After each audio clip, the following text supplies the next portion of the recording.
కేంద్ర ప్రభుత్వమే 1000 ఎకరాలు డిగ్రేడెడ్ ఫారెస్ట్ ల్యాండ్స్ని ఇస్తాము అనేటువంటిది ఉపయోగించుకోలేకపోయాం. ఇవాళ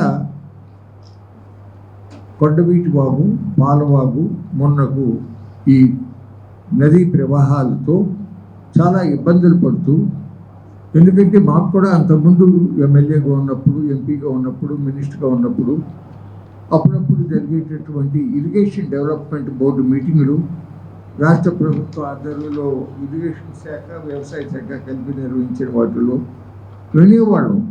ఆ కొండవీటి వాగు వలన భూములు మునగటము, అట్లాగే రైతులు ఆందోళన చెందటం, అదంతా కూడా గమనిస్తూనే ఉండేవాళ్ళం. మేము ముందుగా కూడా చెప్పాము, కనీసం తీసుకున్నారు కానీ మెట్ట భూముల్లో పెట్టండి బాబు. ఈ 3 పంటలు దాదాపు 60 రకాల కూరగాయలు కానీ, పండ్లు కానీ, హార్టికల్చర్ పంటలు పండేటటువంటి ఈ జరీపు పొలాలు 15 అడుగుల్లో బోరేస్తే నీళ్లు ఇచ్చేటటువంటి డ్రింకింగ్ వాటర్గా ఉపయోగపడేటటువంటి భూములు ఆ ఢిల్లీ నగరంలో యమునా నదికి ఎట్లయితే ఫ్లడ్ ప్లైన్స్ ద్వారా అక్కడ ఢిల్లీ నగర ప్రజలకు మంచినీటి సౌకర్యం అందుతూ ఉందో, ఇక్కడ కూడా అట్లా రాజధానిలో భవిష్యత్తులో పెరగబోయే ప్రజలకు కూడా ఉపయోగపడేటటువంటి దాన్ని మీరు కాంక్రీట్ జంగిల్గా మార్చొద్దు అని చెప్పి మొత్తుకున్నాం. ఊళ్ళంతా తిరిగాం. పట్కర్ గారిని తీసుకొచ్చి పెద్ద మీటింగ్ పెట్టాం. అన్నీ చెప్పినా పట్టించుకోకుండా పోయిన పరిస్థితి జరిగింది. మరి అక్కడ ఉండవల్లి దగ్గర ఆ పంపులు పెట్టారు. ఇవాటికి కూడా ఆ ప్రమాదం తొలగల మనం గమనిస్తూనే ఉన్నాం. అప్పుడు 250 కోట్లతో లిఫ్ట్ ఇరిగేషన్ అక్కడ లిఫ్ట్ స్కీమ్ పెడితే ఇప్పుడు మళ్ళీ దాదాపు 340-400 కోట్లు పెట్టి ఇంకోటి పెట్టేటటువంటి పరిస్థితి కూడా జరుగుతూ ఉంది. ఎందుకు చెప్తున్నానంటే, ఒక బాధ్యతగా ఉన్నప్పుడు అన్ని కోణాల్లో ఆలోచించాలి. అది అట్లా పెట్టండి. ఆయన మాట నమ్మి దాదాపు 34,000 ఎకరాల భూముల్ని 29,000 మంది రైతులు ఇచ్చారు.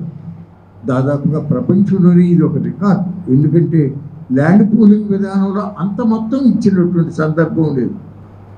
ఆ విధంగా రైతులు సహకారం ఇస్తే వాళ్ళ యోగక్షేమాలు కానీ, మంచి చెడులు, వాళ్ళ యొక్క ప్రయోజనాలు కాపాడవలసిన బాధ్యత ప్రభుత్వం మీద, ముఖ్యంగా చంద్రబాబు నాయుడు గారి మీద ఉంది కదా. కానీ మీకు మనం చేస్తూ ఉన్నా ఆ రకంగా జరగల. రైతులతో జరిగినటువంటి ఏపీసీఆర్డీఏ 9.14 అగ్రిమెంట్లో అందులో మొట్టమొదట్లో ఉన్నటువంటి 2 వాక్యాలు మీకు చదివి వినిపిస్తా.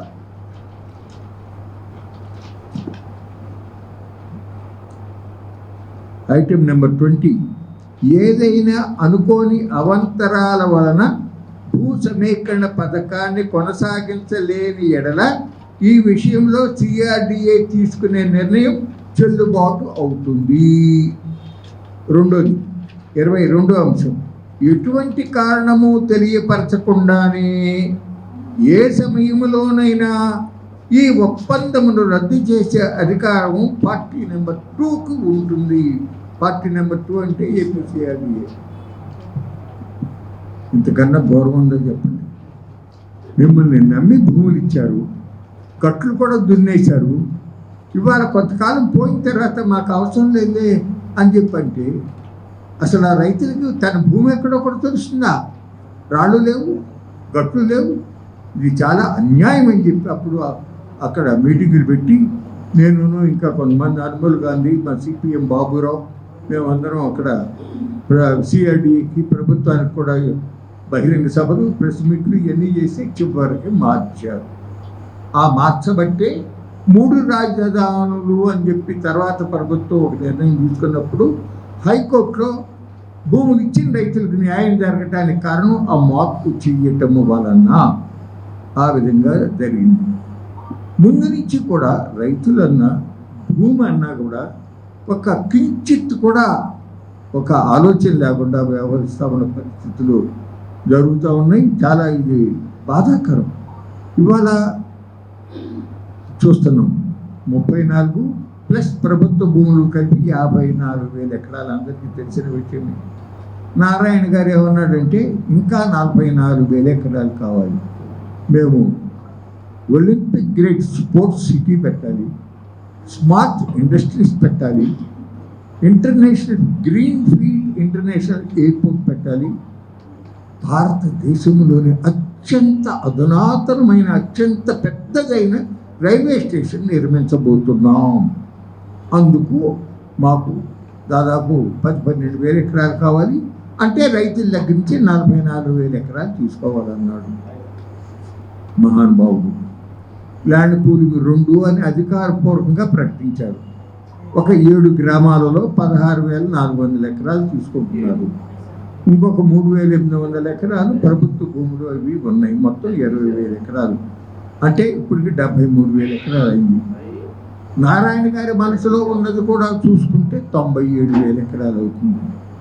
అది కాక లేటెస్ట్గా ఏంటంటే ముందు 1,77,000 ఎకరాలు బృహత్తర మాస్టర్ ప్లాన్ తయారు చేస్తున్నాం. దాంట్లో పిపిపి పద్ధతిలో ఈ ల్యాండ్ పూలింగ్ 2వ దశలో చేపట్టబోయేటటువంటి అభివృద్ధి పథకాలన్నీ కూడా వాళ్ళు పిపిపి పద్ధతిలో చేస్తాము అనే లైన్లో చెప్పారు సిఆర్డిఏ నుంచి. ఆ తర్వాత మళ్ళీ ఏమనుకున్నారో 1,77 కూడా చాలదు, 2,30,000 ఎకరాల్లో చేయబోతున్నాము అంటున్నారు. ఇదంతా కూడా గమనించినప్పుడు అమరావతిలో రాజధాని భూములతో రియల్ ఎస్టేట్ వ్యాపారం చేయాలనే దృష్టితో రాష్ట్ర ప్రభుత్వం ఉంది అని చెప్పి నేను స్పష్టంగా ఈ సందర్భంగా చెప్తా ఉన్నటువంటి పరిస్థితి జరుగుతూ ఉందని మీకు తెలియజేస్తూ ఉన్నాను. ఇది పద్ధత. ఇది ప్రభుత్వం అనేది ప్రజల సమస్యలు పరిష్కరించడానికి దానికి ఏం చేయాలో అది చేయాలి, కానీ అవి వదిలిపెట్టేసేసి రైతుల భూముల్ని అడ్డగోలుగా లాక్కుంటారా? అక్కడ ఆ అమరావతిలో ఇప్పుడు వీరు ఉన్నారు, ఈ పెదపర్వ నుంచి వచ్చారు, నల్ల రేగడి చక్కని ఎంతో సారవంతమైన భూమి. ఆ లామ్లో ఉన్నటువంటి రీసెర్చ్ స్టేషన్ దగ్గరికి వచ్చినటువంటి నాగార్జున సాగర్ కాలువ, అక్కడ ఉన్న చెరువు, అక్కడి నుంచి లిఫ్ట్ పెట్టి ఆ గ్రామాలకు కనుక సాగునీటి సౌకర్యాన్ని మన ఈ మైక్రో ఇరిగేషన్ సిస్టంలో పంపిస్తే బంగారు వంటి పంటలు పండించగలిగినటువంటి గ్రామాలు ఉంటే ఇవాళ ఆ ఊరితో సహా మొత్తం 2వ పూలింగ్ అంటూ ఉన్నారు. అవసరమైనప్పుడు తీసుకో, తప్పులేదు దాంట్లో. కానీ ఇక్కడ ప్రభుత్వం 2వ దశలో చేయబోతా ఉంది ఏంటి అని వాళ్ళే చెప్పేది ఏంటంటే ఒలింపిక్ గ్రేడ్ స్పోర్ట్స్ సిటీ అభివృద్ధి చేసి భవిష్యత్తులో ఒలింపిక్ క్రీడలు నిర్వహించే విధంగా అభివృద్ధి చేయాలి అని సీఎం గారి యొక్క కోరిక అంటారు. నిజమే, స్పోర్ట్స్ సిటీ రాజధానిలో 9 నగరాలు ఉండే సంగతి అందరికీ తెలిసినదే కదా. ఆ 9 నగరాల్లో ఒకటి క్రీడా నగరం, 4,150 ఎకరాలు దానికి కేటాయింపు ఉంది. ఆ స్పోర్ట్స్ సిటీ ఏరియాలో వచ్చే గ్రామాలు, ఆ గ్రామాల్లో రైతులు ఇచ్చిన భూములు, దాంట్లో నుంచి వాళ్ళకి ఇచ్చే ప్లాట్లు, అవి 1,656 ఎకరాలు స్పోర్ట్స్ సిటీకి ఉంటుంది. ఉండగా ఇంకా 2,000 ఎకరాలు 2,500 ఎకరాలు ఎందుకు కావాలి అని అడుగుతా ఉన్నా. గత చేదు అనుభవాల నుంచి కూడా ముఖ్యమంత్రి గారు గుణపాఠం నేర్చుకోవటంలా లోగడ 99-2004 మధ్యలో ఉమ్మడి ఆంధ్రప్రదేశ్ ముఖ్యమంత్రిగా ఉండగా అప్పుడు హైదరాబాద్లో అంతకుముందు కుప్పం ప్రాజెక్టులో సన్నిహితుడైనటువంటి బిల్లీరావు అనేటటువంటి ఒక వాణిజ్యవేత్తకి ఆ సెంట్రల్ యూనివర్సిటీ దగ్గరలో ఎకరం 50,000 చొప్పున 400 ఎకరాలు, శంషాబాద్లో ఎకరం 25,000 రూపాయల చొప్పున 450 ఎకరాలు, 850 ఎకరాలను క్రీడల అభివృద్ధి కొరకు కేటాయించాడు. ఆ బిల్లీరావు కూడా స్పోర్ట్స్ బ్రహ్మాండంగా అభివృద్ధి చేసేసి ఆ ఒలింపిక్ పథకాలన్నీ తీసుకొచ్చి మీ జేబులో వేసేస్తానండి అంటే ఆహా ఓహో అని ఇచ్చేసాడు. వాడక్కడ కిలో తట్టిడి మట్టి పని కూడా చేయకుండానే వెళ్ళిపోయిన పరిస్థితి జరిగింది. వాళ్ళు కూడా అటువంటి పిచ్చి ఆలోచనలోనే ఉన్నారు. ఎందుకంటే ఇవాళ ఆల్రెడీ భారతదేశంలో గుజరాత్ రాష్ట్రంలో అహ్మదాబాద్లో నరేంద్ర మోడీ స్టేడియం అనేటటువంటిది నిర్మాణం అయింది. గుజరాత్ ప్రభుత్వం తరఫున భారత ప్రభుత్వం ఒలింపిక్ పోటీలు నిర్వహించే సంస్థకి రాబోయేటటువంటి కాలంలో ఒలింపిక్ సమ్మర్ ఒలింపిక్స్ లేకపోతే వింటర్ ఒలింపిక్స్ కానీ నిర్వహించమని వాళ్ళు ప్రపోజల్ ఆల్రెడీ ఇచ్చున్నారు. ఇప్పుడు మనం కొత్తగా ఇవన్నీ కట్టడానికి భూమి ఉండగా మళ్ళీ భూమి కావాలంటావు. అసలు ఎంత అవుతుంది? ఒలింపిక్ స్థాయిలో క్రీడలు నిర్వహించాలంటే 60,000 కోట్ల నుంచి 70,000 కోట్లు అవుతుంది. అది చైనాలో నిర్వహించారు, జపాన్లో నిర్వహించారు. మీరందరూ ఎవరైనా ఇంటర్నెట్లోకి వెళ్తే తెలిసేటటువంటి ప్రాథమిక సత్యం అది. ఇవాళ మన ఆంధ్రప్రదేశ్ రాష్ట్రం ఉన్న పరిస్థితుల్లో మనం ఒలింపిక్ క్రీడలను నిర్వహించుకునేటటువంటి శక్తి సామర్థ్యాలు మన దగ్గర ఉన్నాయా చెప్పండి? సాధారణమైన పౌరుడికి ఉన్నటువంటి లోక జ్ఞానం కూడా లేకుండా ఆ నారాయణ ఏదో చెప్పాడని అక్కడ విశాఖపట్నంలో ఋషికొండలో ఒక 500 కోట్లతో ఒక్క బిల్డింగ్ కట్టినటువంటి గొప్ప వ్యక్తి అతను. కన్నబాబు అనేటటువంటి ఆసామి పెట్టిన ప్రపోజల్స్ అన్నింటినీ చంద్రబాబు నాయుడు ఆయన ముందుకు తీసుకొచ్చి అది అమలు చేస్తానని అంటూ ఉంటాం. ఎంతవరకు ధర్మం అని నేను అడుగుతా ఉన్నాను. ప్రజలు ప్రశ్నించాల్సినటువంటి సమయం వచ్చింది. అట్లాగే స్మార్ట్ ఇండస్ట్రీస్ కోసం భూమి అంటారు. ఆల్రెడీ ఎలక్ట్రానిక్స్ సిటీ కోసం 6,500 ఎకరాలు కేటాయింపు ఉంది. దాంట్లో 1,840 ఎకరాలు ఎలక్ట్రానిక్ సిటీ కోసం అంటే గ్రామాలు అవి పోవడం మిగిలిందనమాట. అది ఉండగా మళ్ళీ ఇప్పుడు 2,500 ఎకరాలని మళ్ళీ అంటారు. ఈ విధంగా అసలు ఆ భూమి విషయంలో ఏమాత్రము కూడా ఇది లేకుండా చేస్తూ ఉన్న పరిస్థితులు జరుగుతూ ఉన్నాయి. అవసరం లేనటువంటి ఇవాళ పీపీ పద్ధతిలో ఈ మొత్తం మాస్టర్ ప్లాన్ అంటే ఈ దాదాపు 1,77,000 లేక 2,30,000 ఎకరాలలో జరగబోయే అభివృద్ధి కార్యక్రమాలు ప్రభుత్వ పక్షంగా కాకుండా పీపీపీ పద్ధతిలో ప్రైవేట్ వ్యక్తులు టేకప్ చేసినప్పుడు సాధారణ పౌరుడు తనకు నచ్చినటువంటి వ్యక్తి ద్వారా తనకు నచ్చినటువంటి ఇంజనీరో సంస్థ ద్వారానో చేయించుకునేదానికి అవకాశాలు తక్కువగా ఉండి ఆ పీపీపీ ఎవరికైతే అప్పచెప్పారో అతడికి కప్పం కట్టాల్సిన పరిస్థితులు కూడా వచ్చేటటువంటి పరిస్థితులు ఉంటాయి.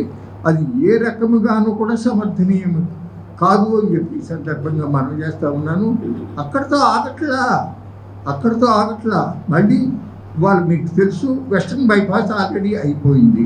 ఓకే, నేషనల్ హైవే వాళ్ళు ఈస్టర్న్ బైపాస్ కూడా సుముఖత వ్యక్తం చేశారు.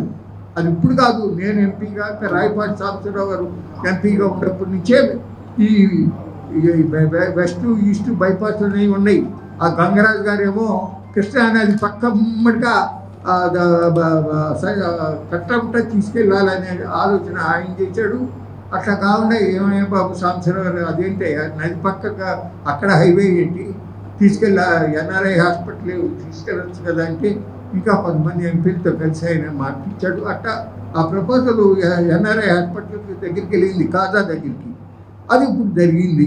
ఓకే, ఈస్టర్న్ బైపాస్ కూడా కాజా దగ్గర నుంచి నిర్మాణం తీసుకెళ్తానికి ఒప్పుకున్నారు వాళ్ళు. NHAI వాళ్ళ ఖర్చుతో వాళ్ళు చేస్తానికి ఒప్పుకుంటే రాష్ట్ర ప్రభుత్వం IRR, ORR అనే ప్రపోజల్స్ పెట్టడం వలన వీటి అలైన్మెంటు ఆ ఈస్టర్న్ బైపాస్ అలైన్మెంట్కి దగ్గరగా ఉండటం వలన వాళ్ళు సెంట్రల్ గవర్నమెంట్ దాన్ని విత్డ్రా చేసేసుకుంది. వాళ్ళ IRR 97 కిలోమీటర్లు, 97. ఇవి ఢిల్లీ IRR 76 కిలోమీటర్లు, చెన్నై 62, బెంగళూరు 60, అహ్మదాబాద్ 76. ఇట్లా ఉంటే ఇక్కడ 97 కిలోమీటర్లు. ఆ IRR కూడా మళ్ళీ పీపీపీ పద్ధతి కట్టబోతూ ఉన్నారు. అంతటితో కూడా కాకుండా మనకి 20 ఏళ్ళ తర్వాత కానీ అవసరం కాకపోవచ్చు ఔటర్ రింగ్ రోడ్. ఇవ్వాలే ఔటర్ రింగ్ రోడ్. ఆ ఔటర్ రింగ్ రోడ్డు కూడా రాష్ట్ర ప్రభుత్వం ముందు చాలా ఎక్కువ పెట్టింది. మీకు గుర్తుందో లేదో, అమరావతి నుంచి అనంతపురం మీదుగా బెంగళూరు వెళ్ళేటటువంటి ఆ హైవే 544G దానికి మొట్టమొదటిలో చంద్రబాబు నాయుడు గారు 200 మీటర్లు వెడల్పు కావాలని అడిగాడు వేణుగోపాలరావు గారు. కేంద్ర ప్రభుత్వం ఒప్పుకోదా. చివరికి ఇప్పుడు అది 60 మీటర్లు 70 మీటర్ల వెడల్పుగానే వెళ్తాను అనుకుంది. ఇప్పుడు ఈ గోవారారు కూడా ఆయన 150 మీటర్లు వెడల్పు అడిగాడండి. అడిగితే కేంద్ర ప్రభుత్వం అసలు ఎక్కడా లేదు.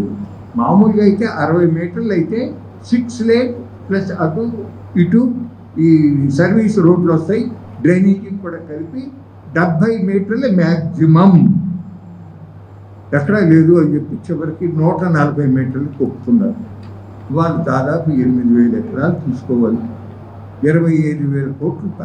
ఇది కాకుండా మళ్ళీ అమరావతి నుంచి హైదరాబాద్కి కొత్తగా గ్రీన్ ఫీల్డ్ ఎక్స్ప్రెస్ హైవే ఒకటి పెట్టాలి అని చెప్పి ఈయన అడిగాడు. మొట్టమొదటేమో ఆ సత్తెనపల్లి మీదుగా అట్లా తీసుకొచ్చి గుంటూరు టచ్ చేసి మళ్ళీ బందర్ తీసుకెళ్తాం. 294 కిలోమీటర్లకి ప్రపోజల్ పెడితే వాళ్ళు ఒప్పుకోకుండా చివరికి స్ట్రైట్ లైన్ పెట్టి 220 కిలోమీటర్లకు ఒప్పుకున్నారు. దానికి 25,000 కోట్లు ఖర్చు అవబోతూ ఉంది. ఆ సందర్భంగా మీకు ఇక్కడ తెలియపరచాల్సిన ముఖ్యమైన విషయం ఏంటంటే, రాష్ట్ర ప్రభుత్వం మీద 3,400 కోట్లు భారం పడబోతూ ఉంది. తత్మాత కేంద్ర ప్రభుత్వం పెట్టుకుంటుంది. అయితే మన ఆలా వెంకటేశ్వర్లు గారి కోరిక, ఈ జగన్మోహన్ రెడ్డి గారి టైంలో శాంక్షన్ అయినటువంటి 10 మెడికల్ కాలేజీలు ఏవైతే ఉన్నాయో వాటిల్లో సెంట్రల్ గవర్నమెంట్ కొంత, స్టేట్ గవర్నమెంట్ కొంత ఈ పెట్టుకోగా స్టేట్ గవర్నమెంట్కి 4,400 కోట్లు కావాల్సి వస్తాయి. ఆ 4,400 కోట్లు రాష్ట్ర ప్రభుత్వం దగ్గర లేవు అని బేదార్పులసి ఔటర్ రింగ్ రోడ్డుకు 3,400 కోట్లు, ఇన్నర్ రింగ్ రోడ్డుకి రాష్ట్ర ప్రభుత్వం తరఫున 1000 కోట్లు, 4,400 కోట్లు ఎట్లా ఇస్తున్నారు చంద్రబాబు నాయుడు గారు? అవి అవసరం లేని కదా. ఈ 10 మెడికల్ కాలేజీలు అన్ని జిల్లాల్లో వచ్చినప్పుడు లక్షలాది మంది ప్రజలకి మేలు జరుగుతుంది కదా. ఈ విధంగా ప్రజల యొక్క సంక్షేమం, ప్రజల యొక్క మంచి ఇది వదిలిపెట్టేసి ఎంతసేపు కూడా వేరే దృష్టిలో ఒక వ్యాపార కోణంలో ఆలోచించడం జరుగుతూ ఉంది. ఇప్పుడు మన రెండో పోలింగ్కి వచ్చేటప్పటికి మన రామచంద్ర గారు ఇచ్చిన కరపత్రం మీ దగ్గర ఉంది, అట్లాగే నేను తయారు చేసిన కరపత్రం కూడా మీ దగ్గర ఉంది. కాబట్టి నేను ఆ వివరాల్లోకి ఎక్కువ వెళ్ళకుండా ముఖ్యంగా చెప్పేది ఏంటంటే, ఇప్పుడు LPS 2లో వాళ్ళు అంతకుముందు అయితే ఫలానా దానికోసం అని చెప్పి తెలియపరిచేవాళ్ళు. ఇప్పుడు తెలియపరచని కారణం ఏంటంటే, ఇప్పుడు స్పోర్ట్స్ సిటీ, స్మార్ట్ ఇండస్ట్రీస్ అని అందులో పెట్టారనుకోండి, నాబార్డర్ కోర్టుకు వెళ్తారు. ఫలానా ఆల్రెడీ స్పోర్ట్స్ సిటీకి అలాట్మెంట్ ఉంది కదా, మళ్ళీ ఇదేంటి అని ఆల్రెడీ నాబార్డర్. నేను హైకోర్టులో పిల్లేసాం. బెదవాడలో ఆర్టీసీ బస్ స్టేషన్ స్థలం 4 ఎకరాలు 20 సెంట్లు లులు కంపెనీకి వాళ్ళకి మాల్ పెడతానన్నాడు. అట్లాగే విశాఖపట్నంలో 900 కోట్లు విలువైనటువంటి భూమిని, 21 ఎకరాల భూమిని TCSకి ఇవ్వబోతా ఉన్నారు 99 పైసలు. అట్లాగే దాదాపు 1000 కోట్లు విలువైనటువంటి 22 ఎకరాల భూమిని కాగ్నిజెంట్ టెక్నాలజీస్కి ఇవ్వబోతూ ఉన్నారు. దానిపైన రిట్టేసాం. వచ్చే వారం బుధవారం నాడు విచారణకు రాబోతూ ఉంది. గవర్నమెంట్ సరిగ్గా ఇంతవరకు కౌంటర్ కూడా వేయని పరిస్థితి జరుగుతూ ఉంది. అర్థమైందా మీకు? అట్లా దావా వేస్తారేమో అని చెప్పి ఏమీ ప్రస్తావించకుండా దాంట్లో రెండో పూలింగు, రెండవ దశ PPP పద్ధతి అనే లైన్లో వెళ్తూ ఉన్నారు. ఇది చాలా మోసం, ఏమీ జరగదు. మొదటి పూలింగ్లో ఇచ్చిన వాళ్ళే వాళ్ళు చాలా బాధపడుతూ ఉన్నారు. ప్రతి ఊళ్ళోనూ ఒక చిన్న స్కూల్, ఒక హెల్త్ క్లినిక్ పెడతామన్న వాగ్దానం ఇప్పుడు 10 ఏళ్ళైనా సరే మధ్యలో జగన్ చేయలేదు. మళ్ళీ మీరు వచ్చే 22 మాసాలు అయింది కదా, కట్టాలి కదా, ఏదో ఊళ్ళో మొదలు పెట్టాలి కదా, అది లేదు. అట్లాగే మిమ్మల్ని నమ్మి టిట్కో ఇళ్ళు బ్యాంకుల్లో కూడా అప్పు తీసుకుని డబ్బు కడితే ఆ టిట్కో ఇళ్ళు పూర్తి చేయరే. ఈ నారాయణ గారు అంటాడు, ఎప్పుడో అధికారంలో రాగానే కిందటి సంవత్సరం జూన్ నాటికే అన్నీ ఇచ్చేస్తాము అన్నాడు. ఎక్కడిచ్చాడు? ఇప్పుడు చంద్రబాబు నాయుడు గారు అంటాడు, ఈ సంవత్సరం లోపల 10 లక్షల ఇళ్ళు పేదవాళ్ళకి ఇవ్వబోతున్నామని చెప్పాడు. పేపర్లో చదివి ఉంటారు మీరు. ఈ విధమైనటువంటి ఒక ప్రజలను మభ్యపెట్టి పక్కదారి పట్టించి పబ్బం గడుపునే పద్ధతులు జరుగుతూ ఉన్నాయి. ఇది ప్రజలు అర్థం చేసుకోవాలి. ముఖ్యంగా అమరావతి ప్రజలు దయచేసి మీరు మోసపోమాకండి. కొంతమంది కొన్ని బలహీనతలు అంటే వాళ్ళకు ఉండే సమస్యలు వాళ్ళకు ఉంటాయి. కొంతమంది పెద్ద రైతులు ఉంటారు, ఎక్కడో అమెరికాలోనో ఇంగ్లాండ్లోనో జర్మనీలోనో వాళ్ళ కుటుంబంలో ఉద్యోగం చేసుకుంటూ ఉంటారు, కౌలుకి ఇస్తూ ఉంటారు. కౌలు డబ్బులు వీళ్ళు కూడా ఇస్తూ ఉంటున్నారుగా, 30,000, 40,000, 50,000 ఇస్తే పోతుంది అనేటువంటి అభిప్రాయంలో ఉంటారు. కొంతమంది భూములు ఉన్నటువంటి వాళ్ళు అటువంటి వాళ్ళు ఉంటారు. అట్లాగే ఈ టవర్ లైన్స్ కింద భూములు ఉన్నటువంటి వాళ్ళు ఉంటారు. కొంతమంది ఒక 4, 5, 10 మంది. కానీ దత్తిమా వాళ్ళకు కూడా చెప్పి, అబ్బాయి మన అందరికీ నష్టం జరుగుతున్నారు అయ్యా, మీరు చూస్తున్నారు కదా, దాదాపు మరి 2014 నుంచి ఇప్పుడు కంటే 12 ఏళ్ళు అయిపోతుంది కదా. ఆ ఫస్ట్ విడతలో ఇచ్చిన వాళ్ళకి ఎంత నష్టం జరిగిందో చూస్తున్నారు కదా. ఇక మనకి ఇప్పుడు కొత్తగా ఇచ్చే వాళ్ళకి మన పిల్లలు కూడా చూసే పరిస్థితి ఉండదు కదా అని చెప్పి వాళ్ళని కూడా ఒప్పించి మేము ఎవరం ఏమోమో అనేటట్టుగా తెగే చెప్పాలని చెప్పి, అట్లాగే వాళ్ళకి ప్రభుత్వానికి తెలియపరచాలని చెప్పి నేను విజ్ఞప్తి చేస్తూ ఉన్నా. దయచేసి ఆ కోణంలో ఆలోచించండి. ఇంకా ఎక్కువ సమయం తీసుకోను, ఆల్రెడీ చాలా విషయాలు అందులో ప్రస్తావించడం జరిగింది. ముఖ్యమంత్రి గారికి కూడా నేను లెటర్ రాయడం జరిగింది. ఇదే అంశాలు ప్రస్తావిస్తూ గతంలో నేను ఆన్లైన్లో పంపించడం కూడా జరిగింది. కానీ ఇప్పటి వరకు ఏమీ రెస్పాన్స్ లేదు. ఆయన దూరంలోనే ఆయన ఆలోచిస్తూ ఉన్నటువంటి పరిస్థితి జరుగుతూ ఉంది. ముఖ్యంగా చాలా ఆశ్చర్యం ఏంటంటే ఇవాళ అసలు ప్రభుత్వం ఏ పార్టీ నడుపుతా ఉంది అనేది అనుమానం వస్తూ ఉంది ఇవాళ. ఎందుకంటే జగన్మోహన్ రెడ్డి గారి ప్రభుత్వంలో ఆ రోజు సిడిసిఐ ఎలక్ట్రికల్స్ వాళ్ళు 20,000 కోట్ల రూపాయలు ఫ్రాడ్ జరిగింది. ట్రాన్స్ఫార్మర్లో, స్మార్ట్ మీటర్లో రేట్లు అడ్డగోలుగా పెంచేసి దోచేశారు. కాబట్టి దీన్ని గట్టిగా వ్యతిరేకించాలి అని చెప్పి కోర్టులో కూడా దావాలు వేసినటువంటి ప్రభుత్వం నాయకులు ఇవాళ ఇంత డబ్బు రికవర్ చేయడానికి కానీ వాళ్ళ మీద కేసు పెడతానికి కానీ ప్రయత్నం చెయ్యకపోగా నెల్లూరు జిల్లా కరేడిలో 8,600 ఎకరాల భూమిని 24,000 కోట్ల రూపాయల సబ్సిడీలు జగన్మోహన్ రెడ్డి గారి ప్రభుత్వం నిర్ణయిస్తే అది చాలదు అని చెప్పి ఎంతో ప్రేమతో అభిమానంతో చంద్రబాబు నాయుడు గారు ఇంకా 14,000 కోట్ల రూపాయలు సబ్సిడీ ఇస్తామని చెప్పి జీవో ఇవ్వటం కానీ, ఆ షెడ్యూల్స్ అయితే మళ్ళీ ఇంకొక చోట 350 ఎకరాలు ఇవ్వటం కానీ, ఇవన్నీ చూస్తూ ఉంటే యాక్టర్లు ఒకళ్ళే, ప్రభుత్వాలు మాత్రం మారుతున్నాయి. దొంది అనేటటువంటి విషయాన్ని ప్రజలు కూడా అర్థం చేసుకుని ఈ పరిస్థితుల్లో మనం ఎట్లా వెళ్ళి మన ప్రజల యొక్క ప్రయోజనాలను ఎట్లా కాపాడుకుందాం. ఎంతోమంది మహానుభావులు ఎన్నో త్యాగాలు చేసి జైళ్ళల్లో కట్టడాలు పాలయ్యి, పిల్లలను కోల్పోయి, ఉరికంబాలెత్తి ఇన్ని త్యాగాలు చేసిన ఈ ఆంధ్రప్రదేశ్ రాష్ట్రం ఇవాళ అధోగతి వైపుకి ప్రయాణం చేస్తూ ఉందనే వాస్తవాన్ని అర్థం చేసుకోండి. సమన్యంగా మనం చేస్తున్నా ఇది నాకు ఎవరి మీద ద్వేషంతో చెప్పటం, కానీ సుదీర్ఘకాలంగా దాదాపు 5 దశాబ్దాలుగా రాజకీయాలలో ఉంటూ భగవంతుడి దయ వల్ల ఎమ్మెల్యేగా చేశాను, 1 టర్మ్ 2 టర్మ్ ఎంపీగా చేశాను, ఒకసారి రాష్ట్ర ప్రభుత్వంలో మంత్రిగా చేశాను, ఒకసారి ఢిల్లీలో రాష్ట్ర ప్రభుత్వ ప్రతినిధిగా మంత్రి హోదాతో చేశాను. ఇవన్నీ చేసి వాళ్ళు చూస్తూ ఉంటే అసలు ఇటు వెళ్ళిపోతూ ఉంది. ఇది చివరికి ఏమవుతుంది?